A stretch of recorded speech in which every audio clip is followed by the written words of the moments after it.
And welcome back to me channel. Unless you're new here, and then just welcome. My name is Rusty, and this is me channel where I talk about my favorite movies, mostly horror, and my favorite music, mostly metal. And we are going to continue on this little block of films that I love with what keeps you alive. Now, I had heard about this movie over the last couple years. This is an IFC Midnight movie, and they always do me good. I really love IFC Midnight. They may have some here and there that I don't care for, but for the most part, IFC Midnight rocks. You know what I'm saying? My particular likes, anyway. So, what keeps you alive is a badass little horror movie. And it was released in 2018. Yes. And it was directed by Colin Minihan. It was written by Colin Minihan, and it stars Hannah Emily Anderson, Brittany Allen, and MacIsaac.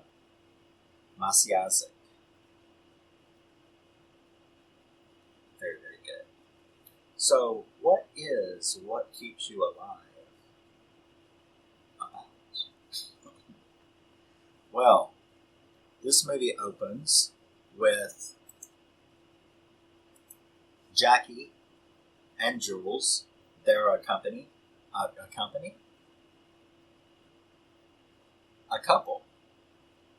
who are arriving at Jackie's ancestral cabin in Lower Canada. I think it's like Quebec or something like that. But they arrive in the Canadian outback at this beautiful cabin on a lake that is only shared by one other mansion on the other side. And we get, introduced to them. And they seem very happy. They seem very together, very nice, very cool.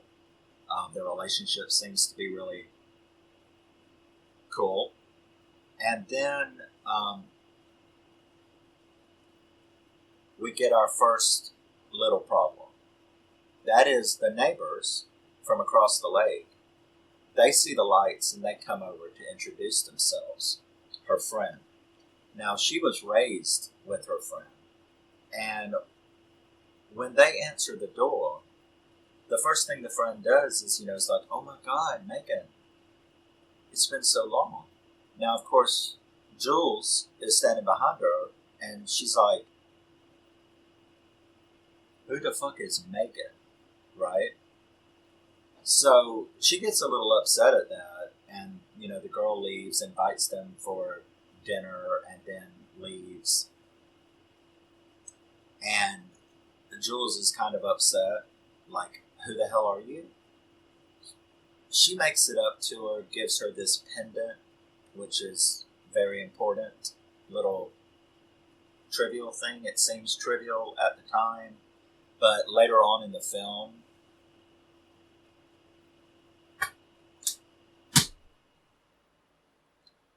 I forgot to turn the air off, which I can't have on with this thing.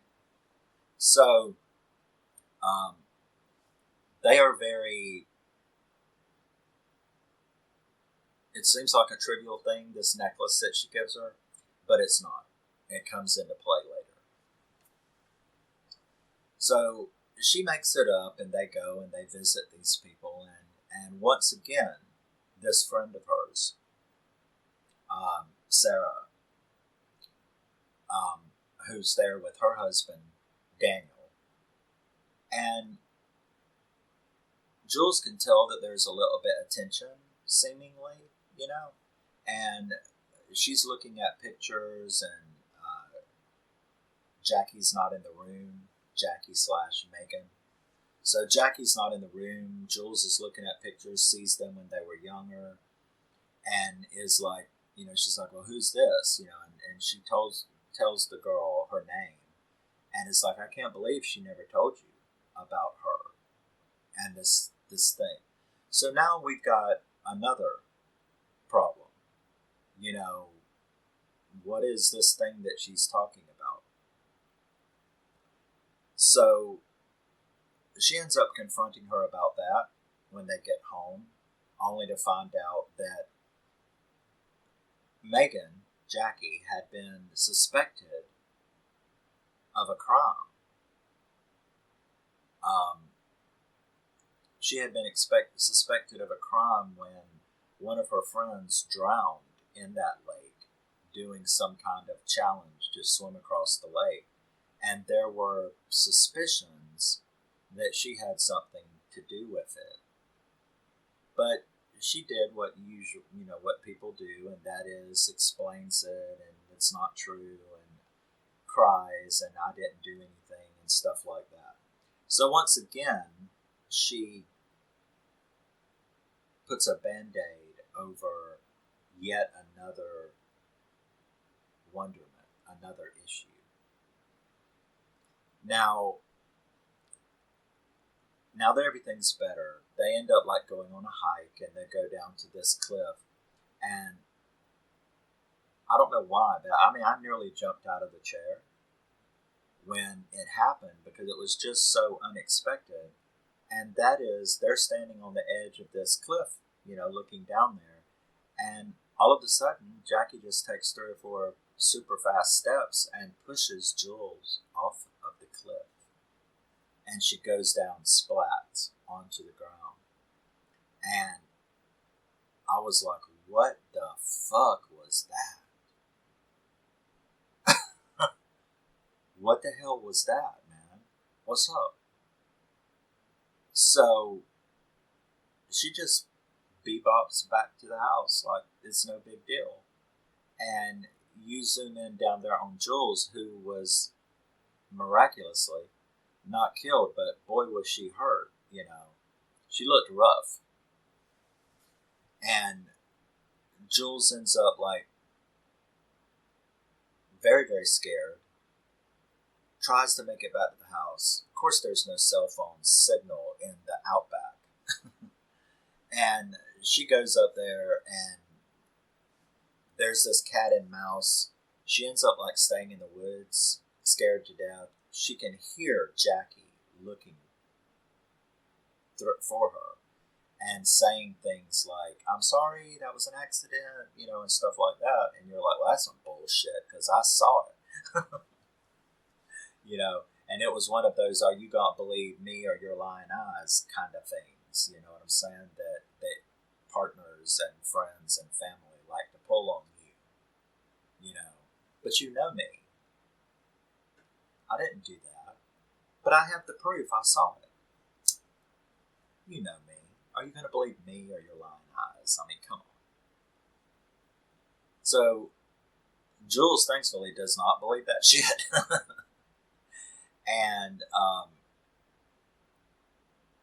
she's even like, there was that scene where she was like really close. She was only about 15 feet from her, because she's out there in full camo hunter gear now, looking for her.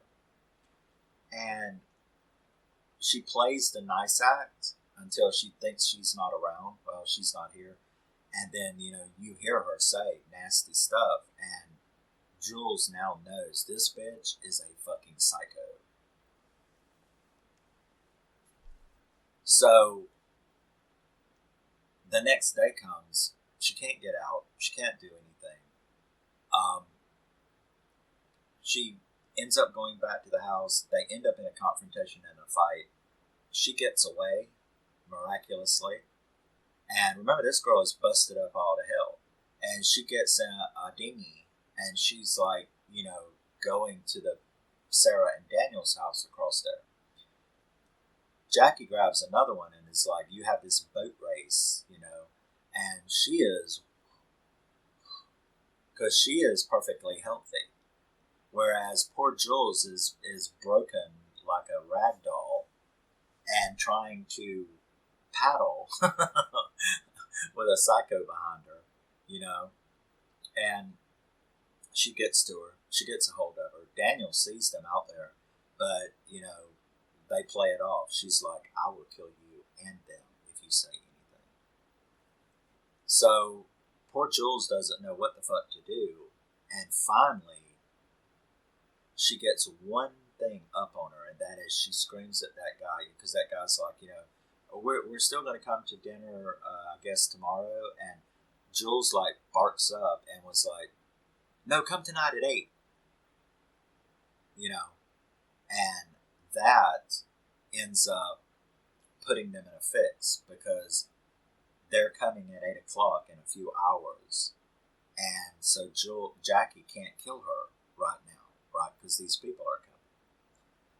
So she threatens her. She threatens her and stuff and tells her that if you don't act right, if you don't play it all off, I will kill them. And you too.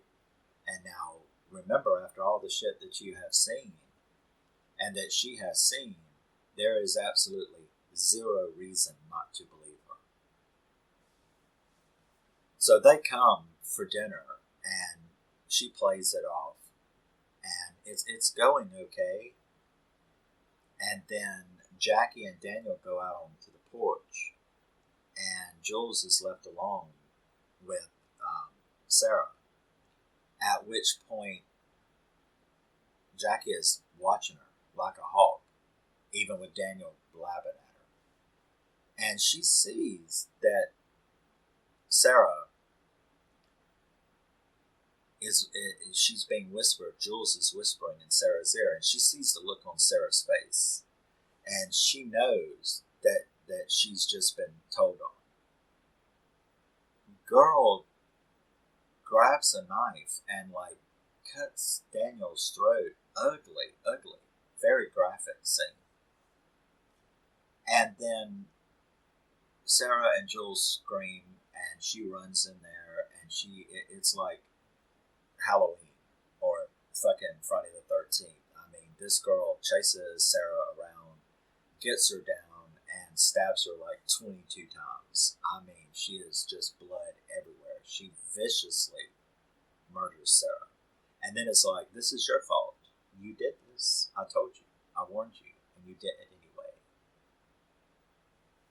So she tries to guilt trip Jules that this is her fault and makes her clean up the shit, No, you don't. You pat it. You don't rub it, which is criminal behavior 101. It's like, you don't rub the blood. That's just going to put it into the surfaces. You pat it up, soak it up. You don't rub it in. And I'm like, well, I guess if you're a serial killer, that's good to know, huh? You sure you should be giving killer secrets like that on movies? But there's a lot more tension scenes, I'm going to kill you, so let's just do this easy. And stuff like that. So she's going to take her back to the thing and throw her off the cliff again. Then we get this scene that's really, really telling, and that is where Jules is left alone in the living room. Now, a lot of people, I'm sure, would be like, why don't you do something? Well, there's not a lot she could do because of where she's at, but please try to remember, this girl is full of broken ribs. This girl was thrown off a fucking cliff. How high was that cliff if you've seen this movie? 50, 60 feet? 60, 75 feet? I know it was like, what, 1, 2, 3, 4, about 4 stories of like an apartment complex. It would have been like 4 stories. It would have been like 4 stories. I swear my computer is lagging. But anyway. So you're like, you have to remember that she is like extremely injured and having to do all of this. Well, she's sitting there in the living room, and I guess she sees something shine up there in behind the animal's head, the hunter thing where they put heads on the wall. Not in my house. I think I'm going to be comfortable with some dead bear staring at me. You're wrong. But she gets up and she looks at it. It's a little tin box. And when she opens up the tin box, guess what's in there? 6 of those necklaces, each with a different girl in it. This bitch is a serial killer. She has been finding sucking in, marrying and murdering women for quite a while. And that would make Jules number 7, because she like counted them out. I think there was like 6. So she now knows that she probably did kill that girl in the lake, and she went on, and she even confronts her and asks her about it, and it's all about insurance and stuff. That's what she thought, and she was like, because at first she thought that she only knew about her former wife, and Jackie admitted that she had killed her for the insurance. But now, when she saw 6 victims prior to her, she was like, this isn't about money. This is because you like it, and that's the truth. She was a serial killer who liked it. She only fooled herself into thinking that it was about insurance money. So, there's a lot more fighting. She ends up dragging her to the cliff. And I'm telling you, this movie is like really, really tense. And she managed to knock her unconscious, which allowed her to then just basically roll her off the cliff. And down she goes again with with a double splat. So this poor girl has been thrown 4 stories now twice.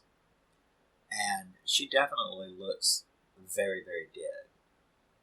Now, the one thing that you had been told in this movie was that Megan/Jackie had diabetes. She was a diabetic. So she had to take insulin. She had, I guess, not paid attention and had not taken her insulin. So she got a little woozy. And she goes back to the house, makes it back to the house to take her insulin. And she takes her insulin. But then she notices her laptop sitting there. And she opens up the laptop and there's a video. And so she watches the video and we get to see Jules recording this video before, she had gotten caught the last time. And the video basically said, if you're watching this, I'm dead. But guess what?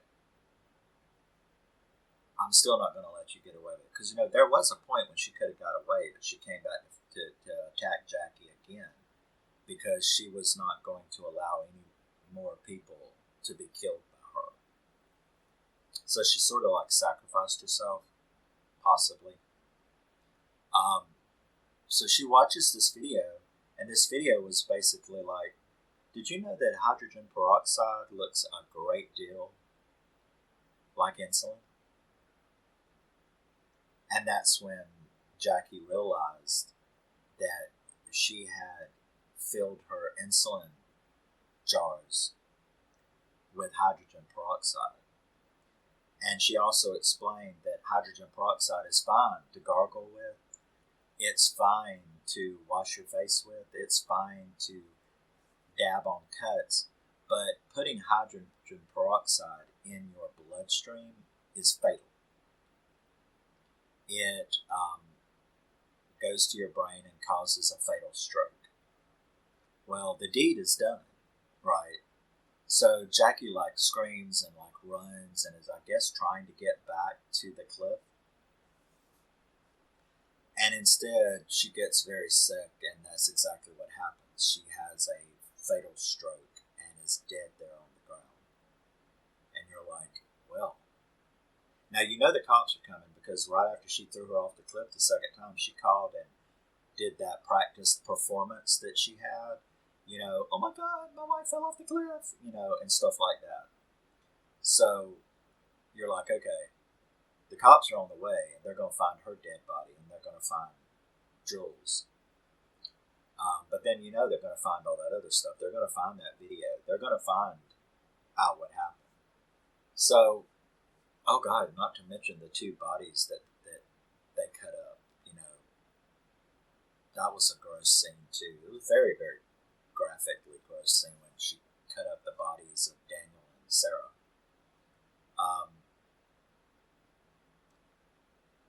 Then the movie kind of zooms around and it zooms back down on Jules, who is like face up looking at the sky.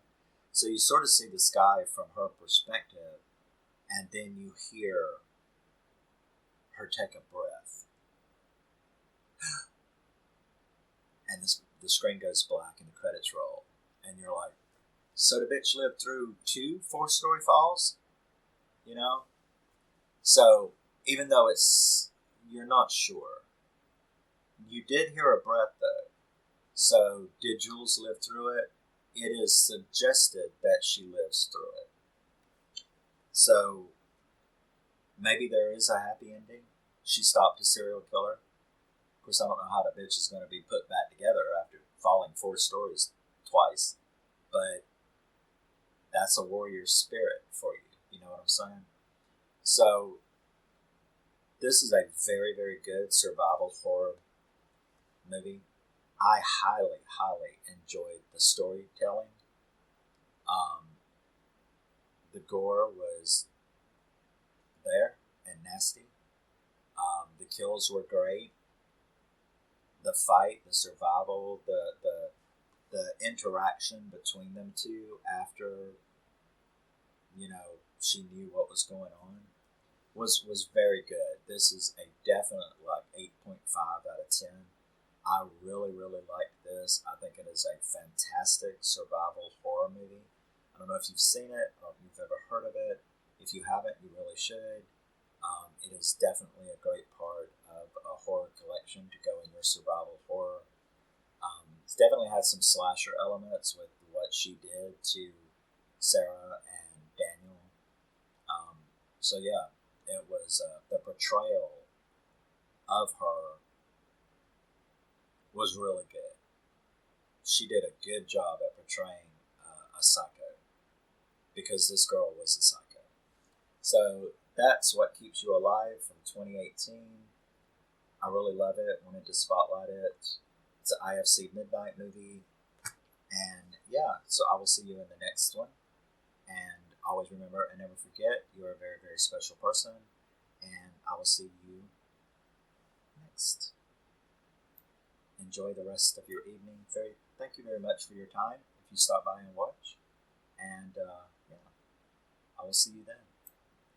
Bye-bye.